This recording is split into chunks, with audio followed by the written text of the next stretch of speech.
Hi everyone, I'm Karen Montgomery, and what you're looking at is the Counterpoint collection of fabrics. These are the main stripes in the Counterpoint collections. I designed this line of fabric with Jason Yenter from In the Beginning Fabrics, and it's exclusive to the Symposium stores that I work with. This is the original Counterpoint stripe. So as you can see, it's designed as a non-repeating stripe from selvage to selvage across the bolt of the fabric. Both of these collections are still available. This one is the original, and it's in what we call the spice colors. This is Counterpoint 2, which is the newer collection, and this one's in jewel tones. But it has the exact same setup of non-repeating stripes the whole way across the fabric. The stripes in this fabric and the stripes in this fabric are entirely different. So it's not just a duplicate of the same thing in a different color. Both collections are still available. And when you work with this fabric, there's some special things that you need to know. And that's what we're going to go over in this video. Now, this particular fabric is the non-repeating stripe. And in the jewel tone collection, Counterpoint 2, we've added a second stripe that looks like this. This is a repeating stripe, and this is available in the jewel tone collection, which is Counterpoint 2. If you look at this stripe, you see the center floral that's right here? On either side of that stripe are the exact same stripes, so that it's balanced from side to side. There are 6 repeats of this stripe across the width of your fabric, and they have this dark blue strip in between. That's your made up in there for your seam allowance, so you don't have any waste when you cut it apart. Now, when you work with the Counterpoint collections, there's a few things that you want to take into consideration. One is, I like you to prep your fabrics before you do anything.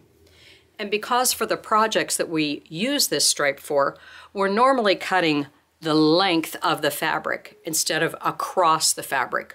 We cut with the length of the stripe. And so sometimes you're working with 2, 2.5, 3, or even 3.5 yards of fabric. And you need to prep that fabric before you start.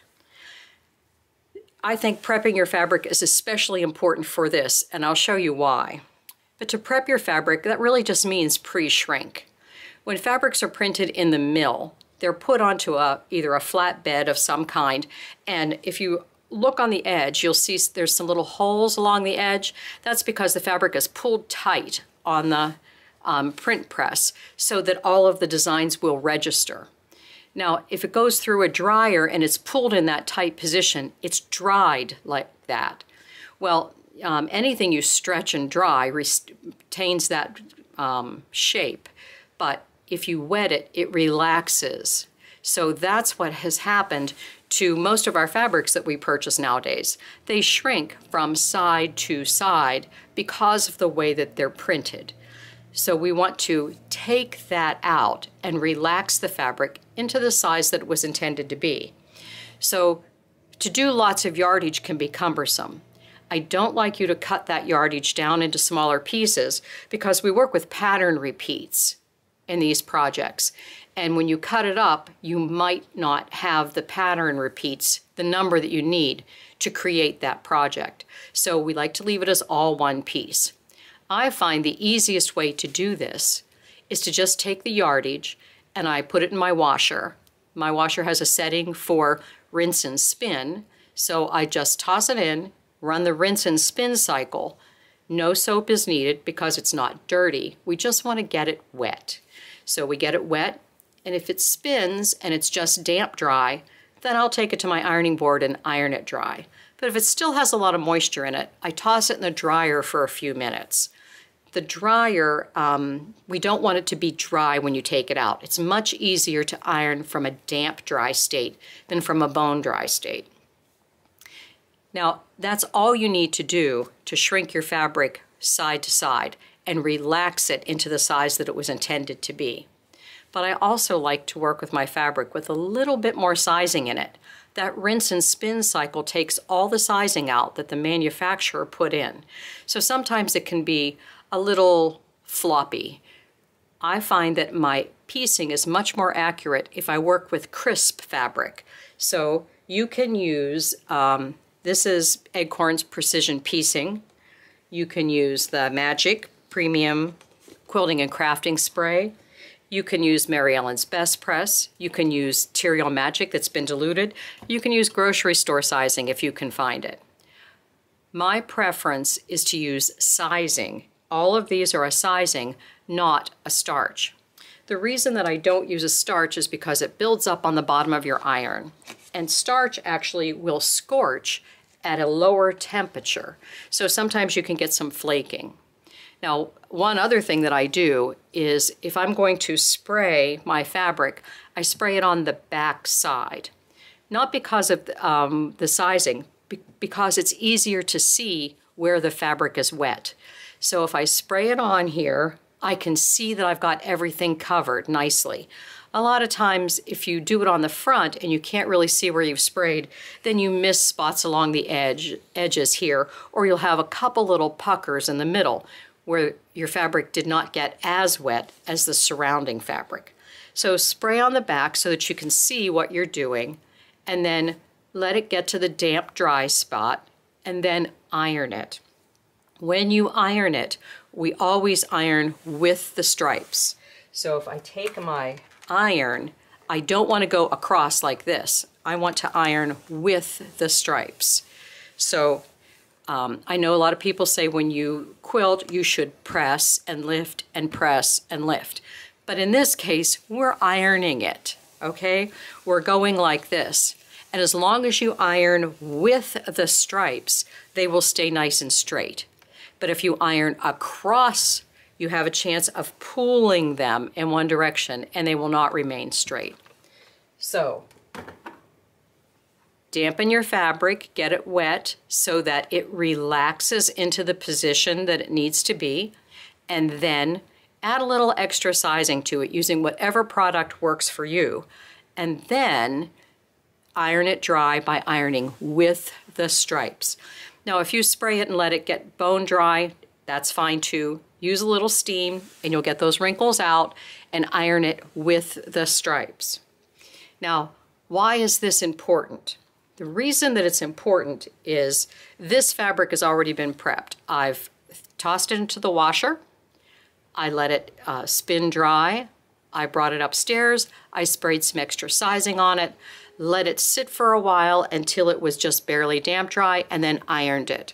Now I'm working on a wool pressing mat, and I have a big board ironing board, so it's a little bit easier to iron a large piece. But this is a piece of the exact same fabric that I cut off of this strip before we prepped it. So let's take a look, and I'll show you what I mean by the shrink. So let's take this little area right here, okay? So I'm gonna line up that stripe so that it's perfect right there, and then just smooth it out this direction. Can you see? That's about 16 inches. It's not even half the width of the fabric, and you can see how much this fabric has relaxed after it was stretched in the printing process. So you think, oh, there must be something defective or wrong with this fabric.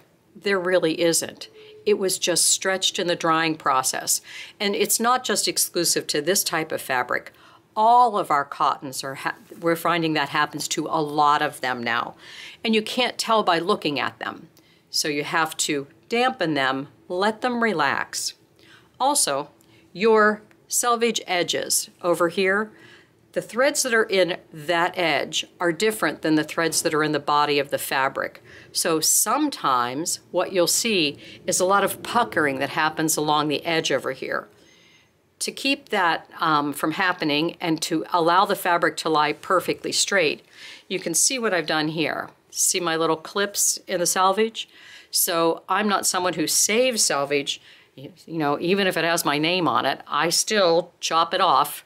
So instead, I just go through and clip my selvages. Now, if I have a long piece of fabric and I'm only prepping part of it, then I just clip the selvage on the area that I've prepped. And then as I prep more, I clip a little more. But for this piece, I've clipped the entire way because I prepped the entire length of fabric. Now, if you're someone who likes to save the selvages, then you can cut that off beforehand, before you finish ironing your fabric.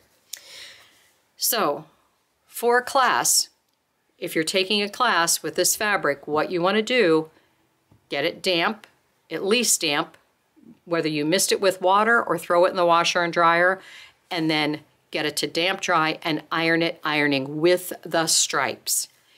If you would like to add more sizing to it, choose your favorite sizing that you have, spray it, and I suggest you spray it on the back, and then let it get to damp dry, and then iron with the stripes. Get it all prepped, and then you'll be able to make some wonderful things using this stripe of fabric.